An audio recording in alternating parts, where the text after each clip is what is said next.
Good morning, everyone. Welcome to another episode of All About NCLT and DRT.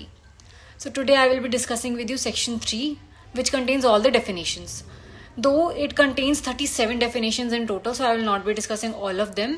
I will be explaining to you a few important definitions which are important for understanding this code. First is the board. So, board basically refers to the Insolvency and Bankruptcy Board of India. ये board है जो कि insolvency and bankruptcy procedure को regulate करता है. Next is corporate person. Corporate person is basically refers to a company, LLP और partnership firm और any body incorporated under the law for time being in force. Basically all those person जिन पे ये code applicable होता है except the individuals, ये corporate person की definition के अंडर आते हैं.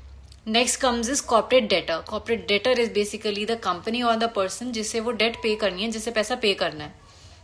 And then comes the creditor. Creditor जिसको आपको पैसा देना है. फॉर एग्जाम्पल आप कॉर्पोरेट डेटर हो एंड सम पर्सन और some company is the creditor. So creditor could be financial creditor, operational creditor. अब आपको वो पैसा उसे पे करना है. आपने पैसा लिया है या फिर आपने सामान लिया है, आपको उसे वो पे बैक करना है. So that person is the creditor जिसे आपको पे बैक करना है. क्रेडिटर्स 3-4 तरीके के होते हैं. So all the creditors comes under this definition only because financial creditors होते हैं जो कि जिन्होंने फाइनेंशियल डेट दी होती है, पैसा दिया होता है. ऑपरेशनल क्रेडिटर्स होते हैं जिन्होंने सामान दिया होता है या सर्विसेज दी होती हैं. सिक्योर्ड एंड अनसिक्योर्ड क्रेडिटर्स भी होते हैं.